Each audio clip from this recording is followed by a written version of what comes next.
Good morning, one and all. I am Professor Shreya Trivedi from AKDMC Jamnagar. આ આપણો compulsory English same 4 એટલે કે SYBA same 4નો lecture છે. જે લોકોએ કમ્પલસરી ઇંગ્લિશ રાખેલું છે એ લોકો માટેનો આ લેક્ચર છે. જે લોકોએ મેઇન ઇંગ્લિશ રાખેલું છે એ લોકો માટે પણ આ લેક્ચર છે, કારણ કે જેને મેઇન ઇંગ્લિશ હોય ને કમ્પલસરી ઇંગ્લિશ હોય જ. આપણે ગ્રામરના 2 ટોપિક થઈ ગયા છે અને 3 ચેપ્ટર્સ છે એ થઈ ગયા છે અને 3 પોયમ્સ છે જેમાં 2 આપણે કરી લીધી છે. આજે આપણે ત્રીજી પોયમ કરવાની રહેશે જેનું નામ છે ઓન હિઝ બ્લાઇન્ડનેસ.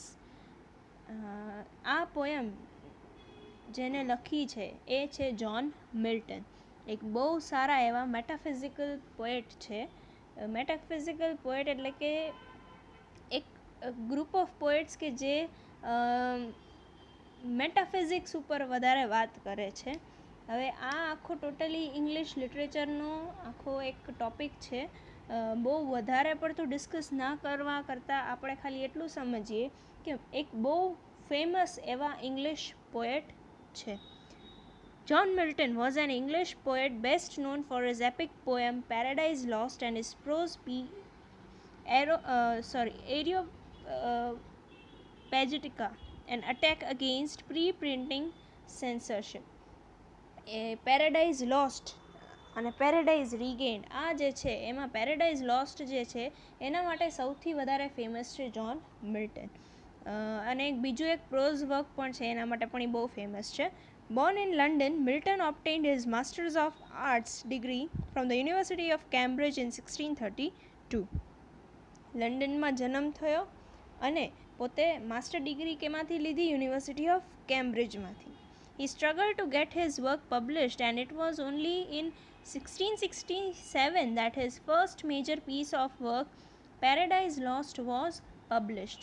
એને બહુ સ્ટ્રગલ કર્યું પોતાનું જે પણ વર્ક છે એ પબ્લિશ કરવા માટે, પણ અંતે 1667માં એનું પહેલું વર્ક જે એનું બહુ ફેમસ વર્ક છે પેરેડાઇઝ લોસ્ટ તે પબ્લિશ થયું હતું. By that time Milton has lost his sight and was forced to dictate verse to family members and aides. ત્યાં સુધીમાં તો એને પોતાની દ્રષ્ટિ ગુમાવી દીધી હતી અને પછી એ પોતાના ફેમિલી મેમ્બર્સને અને આજુબાજુના જેટલા વ્યક્તિઓ છે એને ડિક્ટેટ કરતા જે પણ એને લખવું હતું એ.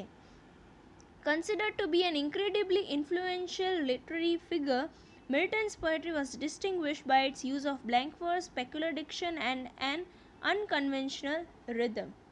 પોતે એક બહુ જાણીતા થયા કેના માટે? તો કે બ્લેન્ક વર્સ માટે, જે બહુ એ ટાઈમમાં સૌથી ન્યૂ વસ્તુ જે હતી એ દેખાડવામાં આવી હતી. હવે પોયમ વિશે જાણીએ. The following sonnet is an autobiographical account of poet's feelings and emotions on becoming blind. આ એક સોનેટ ફોર્મમાં પોયમ છે. સોનેટમાં પર્ટિક્યુલરલી આટલી 14 લાઇન્સ હોય, ઓકે, અને 14 લાઇન્સમાં એક રાઇમનું પેટર્ન હોય પાછું એનું, ઓકે. એટલે એ સોનેટ ફોર્મમાં આ પોયમ લખાણી છે અને એવું કહેવાય છે કે આ પોએટની પોતાની ફિલિંગ છે જ્યારે એ પોતે બ્લાઇન્ડ થઈ ગયા ત્યારનું. A sonnet is a short poem of 14 lines with a formal pattern of rhymes. It conveys Milton's thoughts on his loss of vision while also providing an insight into Milton's religious views. પોતે જે અંધ થઈ ગયા હતા, blind થઈ ગયા હતા, અને એના જે થોટ્સ હતા એ કન્વે કરવાનું આ પોયમ કામ કરતું હતું અને સાથે સાથે પોતામાં રિલિજિયસનેસ કેટલી છે એ પણ આમાં દેખાડી છે. The initial lines convey his frustration with the lack of vision and that he may be unable to serve God and present God with a true account of his accomplishment.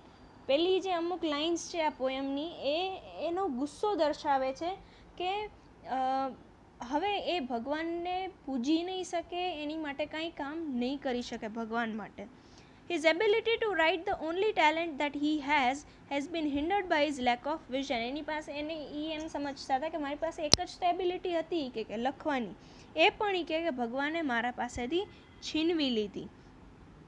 He wandered whether God will rebuke him for his inability. It is patience personified that replies, letting him know that God does not need men's gifts but rather men's faith. ધીમે ધીમે પોતાને સંભાળે છે અને થોડોક ધીરજ રાખીને વિચાર કરે છે તો સમજાય છે એને કે ભગવાન જે છે એ માણસની ફિલિંગ્સ જોવે છે, ના કે એ શું આપે છે એ. Okay, God rewards those who bear his mild yoke. It is likely that the burden that has been to borne in this context is Milton's loss of vision. અને આ વસ્તુમાં એ જે બર્ડનની વાત કરે છે, બર્ડન શું છે તો કે loss of vision. Angels and those in the service of God help those who remain faithful and believe in God. Even જે એન્જલ્સ હોય કેનો સાથ આપે તો કે જેને ગોડમાં પૂરેપૂરો ભરોસો હોય એ. This is emphasized by the final line, they also serve who only stand and wait. આ એક એની જે ફાઇનલ લાઇન છે આ પોયમની એના દ્વારા દર્શાવવામાં આવે છે. હવે આપણે પોયમ જોઈએ. When I consider how my light is spent ere half my days in this dark world and wide. શું કહે છે કે હવે હાફ ઓફ માય લાઈફ એ જતી રહી છે અને બીજી હાફ જે છે એ હવે બ્લાઇન્ડ તરીકે મારે જીવવી પડશે. And that one talent which is death to hide, lodged with me useless, though my soul may me more bent to serve there with my maker. શું કહે છે એ મારી પાસે જે એક જ ટેલેન્ટ હતો, બરાબર, કે જે મારા ડેથ સુધી રહેવાનો હતો મારી સાથે, એ હતું મારું રાઇટિંગ. એ પણ હવે એ કે થશે નહીં. હવે હું મારી લાઈફ જે છે એ યુઝલેસ થઈ ગઈ છે એ કે બરાબર. અને ટુ સર્વ there with me my maker, એટલે કે મેકર એટલે ગોડ, કે હવે હું તમને તમારી પૂજા અર્ચના પણ નહીં કરી શકું. And present my true account lest he returning chide, doth God exact day labor lied night? I fondly ask but patience to prevent that murmur soon replies, God doth not need either men's work or his own gifts, who best bear his mild yoke, they serve him best. છતાં એ કે થોડું patience રાખે છે, બરાબર. ઘણા સવાલો એના મનમાં ઉઠે છે કે ભાઈ આટલું બધું કરવા છતાં ભગવાને મારી સાથે જ આવું શું કામ કર્યું, બરાબર. બટ અંતે પછી એમ પોતે પેશન્સ રાખીને વિચારે છે કે ભગવાન પણ એની જ કસોટી કરે કે જેને એ કસોટીમાં ઊભું રાખવાની એનામાં તેવડ હોય. ઓકે, અને ભગવાનને બીજું કાંઈ નહીં, ગિફ્ટ વગેરે કાંઈ નથી જોતું. એના ભગવાનને એ જોઈએ છે કે માણસને એની ઉપર ફેથ હોય અને એ જ રીતે એ એને સૌથી સારી રીતે સર્વ કરી શકે, એટલે એની પૂજા કરી શકે છે. His state is kingly, thousands at his bidding speed, and post over land and oceans without rest. They also serve who only stand and wait. અંતે એ જ કહે છે કે જે લોકો પોતાના ભગવાન ઉપર ભરોસો રાખે છે, બરાબર, એને હંમેશા પૂજે છે, એની હંમેશા પૂજા અર્ચના કરે છે, એ જ લોકો આગળ વધી શકે છે. બાકી તો કોઈ આમાં કાંઈ કરી શકતું નથી. આ હતી એની સોનેટ. ઓકે, આ આપણી પોયમ અહીંયા પૂરી થાય છે. હવે એક ગ્રામરનો ટોપિક રહેલો છે જે આપણે નેક્સ્ટ લેક્ચરમાં કરીશું.